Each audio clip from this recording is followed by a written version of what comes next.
Hi everyone, Justin. As you know, this is Connor. Connor's been in the previous videos.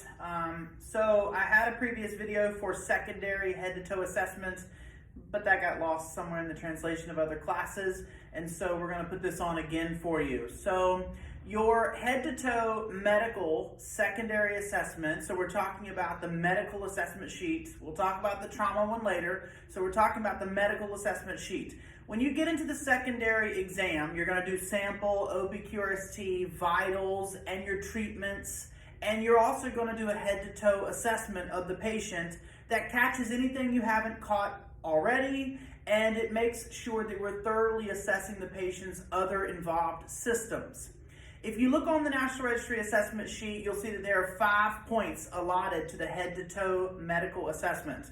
There's more systems than that. So what does that tell you? You're going to have to choose the systems that are most relevant to what you think is going on with the patient at hand.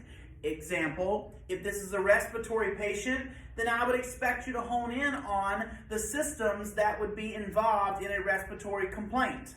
So again, head to toe, medical patient, we're talking about systems. So the neurological system, head, ears, eyes, nose, and throat, pulmonary, cardiac, abdominal quadrants, and the organs that are in there. We're not talking about as much physical outside assessment of the patient, although it's involved and there are components you're going to check. We're not doing the same exam in the medical as we're doing in the trauma.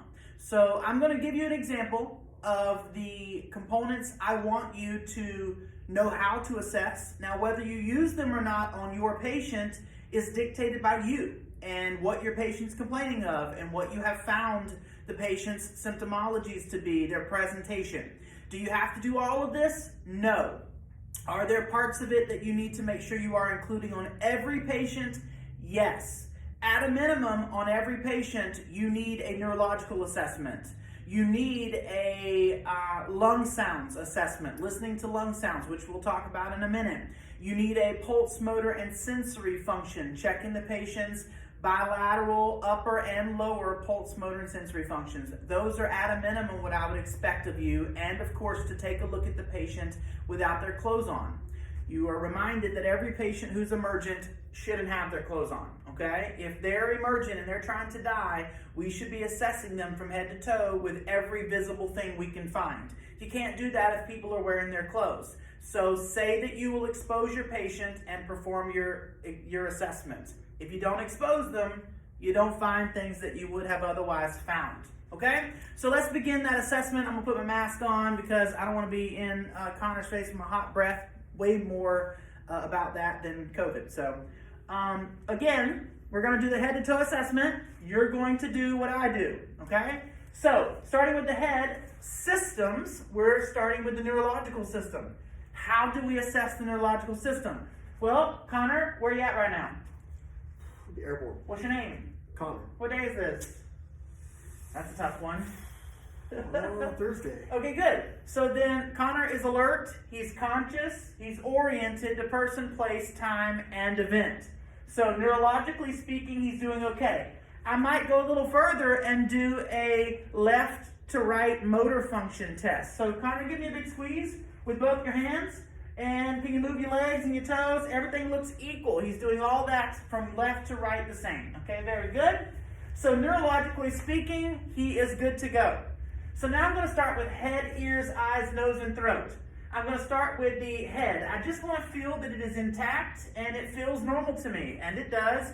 There's no lumps in his throat, maybe would indicate infection. It's intact, meaning that he has no swelling, no hydrocephalus, which is water on the brain, and it looks like it should look. Then I go to the eyes. Are they pearl? Equal, round, reactive to light. Are the pupils pearl? So I take my light, and I shine it over here, and then I shine it over here, and I want to see that the pupils are equal, round, and reactive to light. Head, ears, is there anything coming out of them? Yes or no? Ask the examiner. Nose, is there anything coming out of it? Yes or no? Ask the examiner. Can you open your mouth, stick out your tongue, say ah? Okay, you can see that his oral mucosa is moist, it's red and pink in color, it's vibrant, it's not dry, it's not pale. That's what I'm looking for, moist, good in color, looks like it should look. I move into the neck. I want to know that the trachea is midline. The trachea should be in the middle. His is in the middle. I then look at the neck veins. You guys should go and look at Google Images for jugular vein distension, JVD. Jugular veins distend when the chest pressure is elevated and resists the blood flow from the head to the chest. It shouldn't be that way. If Connor is sitting upright, I should not be able to see his neck veins. Jugular veins should not be able to be seen just sitting here, okay? If you can see them, it might indicate something in your patient. Most importantly right now, I want you to remember that neck veins that are distended in the medical patient might indicate fluid on the lungs. If your patient is complaining of trouble breathing, if they have high blood pressure, if they have a chronic illness that suggests that they would have fluid on their lungs, like drowning, like heart failure, like any type of issue where they would put fluid into their lungs and they have engorged neck veins, then you might want to think about going to CPAP. You should not have JVD. You should find the neck veins to be flat. Go take a look at some Google Images on jugular vein distension, JVD. So now we're done with the neck, we're going to move into the chest. First, I want to visibly inspect the chest. I would tell the examiner that Connor is without his shirt. I'm looking at bare skin. What do I see? Do I see any hives? Do I see any welts? Is Connor itching? Does he have any physical sign that I'm seeing that's abnormal when I look at his chest? Also, is his equal breath rise and fall? Take a big breath for me. Is that equal? And it is. And I would want to know that he's not working hard to breathe. I would want to know that he's not using accessory muscle use. That when he breathes, I don't see his ribs all over the place. You shouldn't see that, right? You shouldn't see the ribs super defined if he was breathing normally. It's when we breathe abnormally and we tire that our ribs begin to show more than the intercostal muscles that assist with our breathing. As those muscles tire, they get weak, they become smaller, they're not as able to do their job, and so we miss them. They go behind the ribs and we see all the bones and none of the breathing muscles. That would be a negative sign for the patient. So I would note that I don't see that. Now let's listen to the lung sounds. When you listen to lung sounds, you're going to listen apex, apex, base, base. Your apex is in the mid-clavicle, just below the clavicle bone, on both sides. Apex, apex. Your base is in the armpit area, just below the nipple line. Base, base. So when I listen to Connor, I'd say, big deep breath, please. And out. And again. And out. And again. And out. So I've listened apex, apex, base, base. Apex means the point of your lung, which in this case is the top, and the base is the bottom of the lung. So mid-clavicular, in the armpit area, just below the nipple line, in the armpit area, just below the nipple line, which we know to be the mid-axillary line, correct? So now we've listened to lung sounds. I want them to be clear and equal bilaterally. That would be the best finding. Clear and equal bilaterally. I sent you guys a link. I want you to go to YouTube, to the link that I sent you, and I want you to listen to two specific types of lung sounds. Crackles and wheezes. Crackles means there's fluid on the lungs. We'll talk about it in class. And wheezes means that there's constriction. If you hear crackles or fluid on the lungs, you should think CPAP. If you hear wheezing, you should think give albuterol. Okay? We'll talk more about that, but I want you to kind of hold on to that information for now. So we've listened to lung sounds. Now I'm going to listen to heart tones. If I follow the sternum down to where it ends and go just a little left towards the patient's left nipple line, and I listen, I should hear lub-dub, lub-dub, lub-dub. I should hear the heart beating, and it should be clear and distinct. That's the verbiage I want you to use. Clear and distinct. Don't get into anything else. just that it shouldn't be far away. It shouldn't sound like the heart is underwater. It should be clear and distinct. So now we've listened to lung sounds. We've inspected the external chest. We've listened to heart tones. We can move on from the pulmonary and the cardiac system into the abdomen. In the abdomen, we have 4 quadrants: left and right upper, left and right lower. We're going to palpate all 4 quadrants. Palpate, palpate, palpate, palpate. What are we looking for? Distension. Is it big and rounded and it's not normally? Tenderness. Does the patient not like that we're pushing on their belly? That would be abnormal. It should be soft. It should be non-tender. So distension, tenderness, rigidity. I feel this belly and it's hard as a rock. I wouldn't think that that's appropriate. Rebound tenderness. I push down and he's fine with that, but when I let go, he calls out in pain. That would be indicative of some inside emergencies like bleeding, surgical emergencies, infection. Rebound tenderness is pushing in. The patient doesn't mind that, but when you let go, the patient calls out in pain. That would be indicative that the patient's belly is not happy. It's not what it should be, okay? So if you couple that with your complaint and it makes the patient look like an abdominal emergency, then you would treat it as such, okay? So palpate all 4 quadrants, looking for color change, temperature change, distension, tenderness, rebound tenderness, rigidity. That's what we're looking for. When we move on from the abdomen into the pelvis, we're not asking ourselves, is the pelvis stable? Because that's what everybody wants to do. They want to feel the bone and make sure it's stable.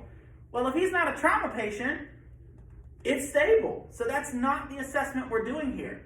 We're doing systems. And the system in that area is 2.